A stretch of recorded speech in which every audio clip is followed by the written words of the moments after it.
आज ये वार्षिक साधारण सभा के सभामुख महोदय तथा यह नवदुर्गा स्वावलंबन बहुउद्देशीय सहकारी संस्था लिमिटेड के अध्यक्ष महोदय, समस्त ये संस्था के समिति पदाधिकारी और यह मंच पे उपस्थित प्रमुख अतिथि के रूप में हमन के क्षेत्र के अभिभावक के भाई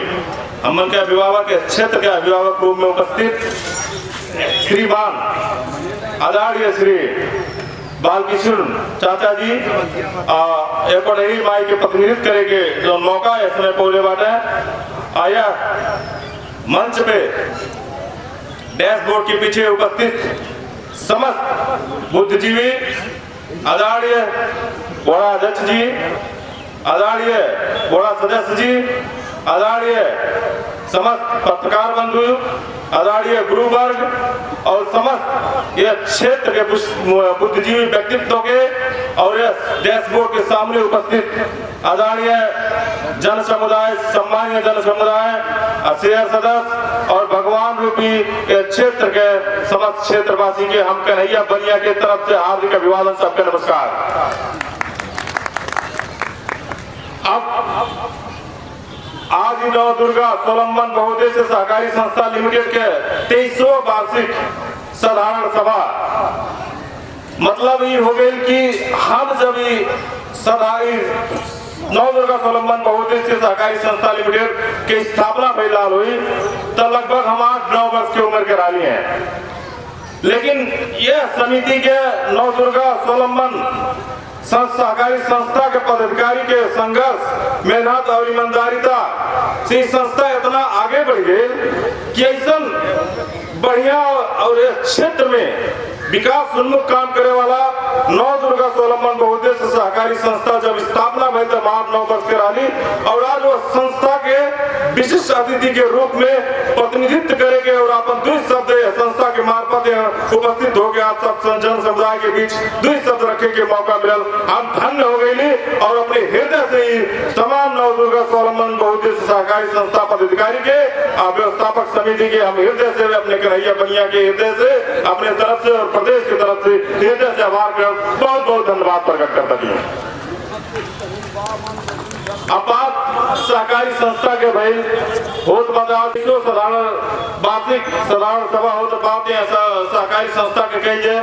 तो मचवार में सहकारी संस्था का एक अपन अहमियत बा। कारण हो गई बा कि जहां पूर्व वक्ता लोग के अगर बात सुनल जाए, पूर्व वक्ता लोग पूर्व जौन बा सहकारी संस्था के पदाधिकारी लोग पूर्व व्यवस्थापक समिति के बात सुनल गई है तो ऐसे ही मालूम होता कि जहां भी क्षेत्र में व्यक्ति चुकल बाटे, जहां भी क्षेत्र में सरकार चुकल बा वहां सहकारी संस्था बल काम के उठल बा। यह दिखाता है क्षेत्र में सहकारी संस्था के का है, इस सबके ईमानदारी, इस सबके संघर्ष, इस सबके प्रति लगानी, इस सबके लगनशीलता, यह क्षेत्र में सरकार ने कई काम इस सहकारी संस्था करता है क्षेत्र के यथार्थ हो। ऐसा सहकारी संस्था के धन्यवाद देवे के समस्त बुद्धिजीवी समाज हमन के यहाँ मंच पे उपस्थित है। क्षेत्र के अगर मरचवार के बात की जाए तो मरचवार के लगभग के बुद्धिजीवी समाज ये छुटल हुई आज उपस्थित बाटे, धन्यवाद वो बीच में हम भी बुद्धिजीवी समाज के हिस्सा होके यहाँ सहकारी संस्था के धन्यवाद देवे के मौका पौली। सहकारी संस्था हमन के विशेष रूप से मरचवार में एक और योगदान सहकारी संस्था का हमन के लिए भुला सकल जा रहा है क्षेत्र में कि अभी इतने समय के बात कही नेपाल के संदर्भ में बात कही, नेपाल देश के संदर्भ में बात कही तो आज यह क्षेत्र में आर्थिक रूप से यह देश आर्थिक रूप से कमजोर हो चुका बा। अप्रत्यक्ष रूप से अगर एक प्रत्यक्ष घोषणा ना होता लेकिन अप्रत्यक्ष रूप से देखा जाए तो देश में आर्थिक मंदी के शिकार बा। ये देश आर्थिक मंदी में जा चुकल बा, आर्थिक नीति फेल हो चुकल बा, फिर भी जहाँ बैंक लगानी नहीं करता, आर्थिक क्रम भंग भले नाते क्षेत्र में बैंक के लगानी नहीं हो पाता, बैंक पैसा नहीं दे पाता, 2.5-3 साल से बैंक अपन लोन देवे के आर्थिक संचालन करे के बंद कर बा। फिर भी वो समय पे कारोबार के हिस्सा बनावे, कारोबार बढ़ावे के, परिवार के आर्थिक उन्नति करे के, सामाजिक उन्नति करे के एक ही संस्था सहकारी संस्था बा जवन ये क्षेत्र में पूर्ण रूप से ईमानदारी पूर्वक काम करके क्षेत्र के उठौले बा, क्षेत्र के बचौले बा, क्षेत्र के आर्थिक संपन्नता ले बा। एकरे खातिर भी बहुत बहुत आभार बा सहकारी संस्था के। जवन काम सरकार के नीति जहाँ फेल हो चुकल बा, जहाँ सरकार काम करे छोड़ देला, वहाँ सहकारी संस्था काम करत आवता आ काम करत आई। ये बहुत बड़ी बात है क्षेत्र के लिए। देखने नादे सहकारी संस्था के क्षेत्र के उत्थान के, क्षेत्र के विकास के लिए सहकारी संस्था के विशेष योगदान बा, विशेष श्रेय मिले चाहिए सहकारी संस्था के। और उस श्रेय हम व्यक्तिगत रूप से कन्हैया बनिया अपने व्यक्तिगत रूप से और प्रदेश के मार्फत से जौन भी सहयोग, जौन भी नीति नियम के अंतर्गत लाए करी, जौन भी सुझाव दे करी, जौन भी प्रक्रिया चाले करी, वो कन्हैया बनिया प्रतिबद्ध बाटा कहा से क्षेत्र के विकास में प्रत्यक्ष सहभागिता जो सहकारी संस्था के बाद। अब किसान के अभी पूर्ववक्ता लोग, पूर्ववक्ता साथी लोग, पूर्ववक्ता अग्रज लोग जौन बा यहाँ बात कहने सहकारी संस्था के मूल जौन बा उद्देश्य ये क्षेत्र के बात कही जाए तो किसान के आर्थिक, किसान के जौन बा पारिवारिक आर्थिक सामाजिक स्थिति सुधार करे को, कृषि पेशा के बढ़ावे देवे भी हो।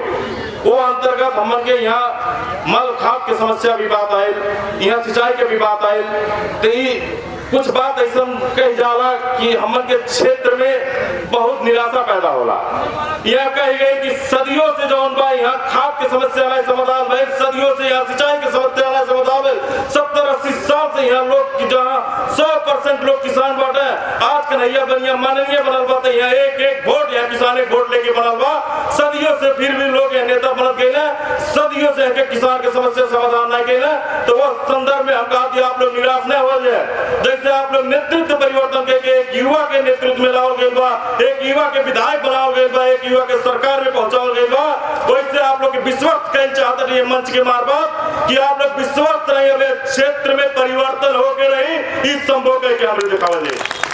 निश्चय कहिए आप लोग निराश तनिक भी निराश नहीं हो। जैसे विश्वास के क्या लोग परिवर्तन के लिए वैसे अपने विश्वास पे आप लोग खड़ा रहे, हमारे काम पे भी दिखावल जाए। आई काम के शुरुआत भाषण से नहीं कर थी, ये काम के शुरुआत चुनाव से पहले सिंचाई की व्यवस्था कह चुकल वाली है। हम दिखा चुकल बाटी कि हमें काम करे की इच्छा बा। क्षेत्र के एक वोट के हम जौन बा एक वोट के लगाने के जौन बा प्रतिफल दे तैयार बाटी। एक क्षेत्र के जौन बा हम ये क्षेत्र के एक वोट के जौन बा हम मूल्यांकन करके ये क्षेत्र खातिर दिन रात प्रयत्न करके संघर्ष करके क्षेत्र में जितना भी हो पाई मल खाद के समस्या भई, क्षेत्र के सिंचाई की समस्या भई, प्रदेश के मार्फत हो पाई कि जौन बा केंद्र के मार्फत हो पाई, सरकार में आवाज उठा हो पाई कि प्रतिपक्ष में बैठ के हो पाई कि सरकार में जाकर हो पाई कि मंत्रिमंडल से कह के हो पाई। एक क्षेत्र के विकास करती, कृषि के विकास करती कन्हैया बनिया प्रतिबद्ध बा। ये प्रतिबद्धता आप लोग के बीच पूरा कह रही, आप लोग की विश्वास दिया चाहते हैं। तनिक भी निराश नहीं हुए आप लोग कि नहीं भाई नहीं हुई, नहीं भाई कह के दिखावल जाई। ये प्रतिबद्धता हो मन के जो नहीं भाई लोग प्रयास कह जाई, कोशिश तो कह जाई, शुरुआत तो कह जाई, होई काहे नहीं ईमानदारी से प्रयास हो तो पक्के हुई। इस क्षेत्र के विकास हो के रही 5 साल में देखा जाए जौन काम अभी तक नहीं मिलवा वो परिवर्तन हमने संभव करके दिखावल जाई। मेहनत और लगनशीलता और आप सबके आशीर्वाद और साथ से ते बात समग्र में कहे मतलब ये हो कि जौन बा हमन के क्षेत्र में जौन भी संघ संस्था बाटे, जौन भी सांगठनिक रूप से काम करते हैं, जौन है समाज के उत्थान करे के काम करते हैं, उस संघ संस्था के हमन के संरक्षण देवे के, बढ़ावे के, उस क्षेत्र के सेवा नीति नियम के अंतर्गत लावे के काम कर्तव्य भी हमन के हो। तो काम कर्तव्य के हमन के सामाजिक अगुआ जितना बाटी, जितना हमन के अभियंता बाटी, जितना हमन के यहाँ नेता बाटी, जितना हमन के यहाँ आउट साइड के जो हमन के व्यवसायी बाटी कहे भाई, उस सब के जिम्मेदारी बनाता कैसे बहुउद्देश्य सहकारी संस्था लिमिटेड के हमन के आगे बढ़ावे में जितना भी अपन प्रयास हो हमन के कई है क्षेत्र के विकास में प्रत्यक्ष भूमिका जो सहकारी संस्था के निकाल बा। सहकारी संस्था में एक बात और बहुत बढ़िया बा कि हमें सहकारी संस्था में अबद्ध होए वाले लोग जो बाटे हैं बहुत बुद्धिजीवी और बहुत अनुभवी लोग बाटे। तमाम सहकारी संस्था के अध्यक्ष लोग के हम देख ली, हम बुझीला तो वो लोग जितना हमारा उमरिया नहीं वो उससे ज्यादा अनुभव करके बैठल बाटे क्षेत्र के बारे में, विश्लेषक हुए क्षेत्र के। हमन के क्षेत्र के विकास के करती वहाँ सबके सुझाव लेके अगर कई जे काम तो निश्चित बा हमन के अन्य जगह से कोनो सुझाव संकलन जाने की जरूरत नहीं पड़ी। उस अपने अनुभवी बाटे, अपने जानकार बाटे, अपने शिक्षित बाटे, तो हमन के सौभाग्य बा कि यह काम करे के मौका मिलल बा। हमन के साथ में इस क्षेत्र के पूर्व जो कृषि राज्य मंत्री भी बाटे, उनके लग सहकारी के इतना ज्यादा अनुभव बा कि कईयों दिन विषय में प्रशिक्षण दे सके है। तो वो अनुभवी मंत्री जी के भी हमन के क्षेत्र में जो उनका साथ बा अनुभव लेके के हमन के मौका बा, तो वो लेके हमन के क्षेत्र में काम करल जाए, कई के दिखावल जाए। आप लोग की यह भरोसा दिया होता नहीं हम प्रदेश स्तरीय के माध्यम से जौन भी एक बात है लाभ की वहाँ हमन के साधारण सभा रहा है सहकारी संस्था का, वहाँ बात ये हो रहा कि हमन के मछुआर के जो उनका सहकारी संस्था अगर प्रदेश भैल केंद्र भैल वहाँ जो उनका मीटिंग में सहभागी ना हो पा रहे, वहाँ छलफल क्रम में नीति नियम निर्माण के क्रम में नहीं सहभागी हो पाओ यहाँ के सहकारी संस्था। एक कारण हो कि यहाँ के सहकारी संस्था के बजट जवन कम पड़ला, सहकारी संस्था के कुछ जवन नियमावली बनौले वाला शायद सब यहाँ बजट कम कर ले नाते, यहाँ के आर्थिक संपन्नता कम कर ले नाते वहाँ सहभागी ना हो पाए। तो वो भी हमारा प्रयास रही, प्रयास करके दिखाई कि जितना हिस्सा यह देश के उत्तरी भाग जितना देश के हिस्सा हो उतना हिस्सा दक्षिणी भाग भी ये देश के हो, जितना हिस्सा फुटबॉल ये देश के हो उतना हिस्सा मछुआर भी ये देश के हो। वहाँ का सहकारी संस्था सहभागी हो सका प्रदेश के नीति नियम में, तय के भी सहकारी संस्था सहभागी होकर दिखाई आप सबके नेतृत्व में, आपके भाई और बेटवा के नेतृत्व में ये काम करके हमें दिखावल जाए। और दूसरा बात, अब हम के नव दुर्गा सोलमन उद्देश्य सहकारी संस्था जो आज बहुत बड़ा संस्था के रूप में स्थापित हो चुकल बा। एक प्रत्यक्ष प्रमाण बा कि यहाँ देश के पीछे हमन के सम्मान्य बुद्धिजीवी व्यक्तित्व लोग बैठल बाटे, कईयों घंटा से बैठल बाटे, लेकिन उस सब तनिक भी जो कोनो आपत्ति नहीं बा, सबके कोनो भी धांधली नहीं बा, जो कि बहुत व्यस्त लोग बाटे यहाँ, बहुत काम के चाप के लोग बाटे यहाँ, फिर भी जो सामान्य वर्ग से जो इच्छा शक्ति से सूरत बाटे यहाँ हमन के देश के सामने जो देखा था कईयों घंटा से यहाँ लोग एकत्रित होके इच्छा शक्ति से बैठा बाटे सुनत बाटे। एकर कारण का हो कि नव दुर्गा सोलमन बहुउद्देश्य सहकारी संस्था पूर्ण रूप से कार्यक्रम सफल कर चुकल बा। आज पूर्ण रूप से संघर्ष ईमानदारी सबके लगनशीलता पूर्ण रूप से इस संस्था के सफलता पे ले जा चुकल बा। एक नाते के लोग ये संस्था के सुने के, ये संस्था में बोले के, ये संस्था के कार्य शैली पे इच्छुक बाटे। ये दिखाता यहाँ देखने के बाद प्रत्यक्ष रूप में ही प्रमाण दिखाता।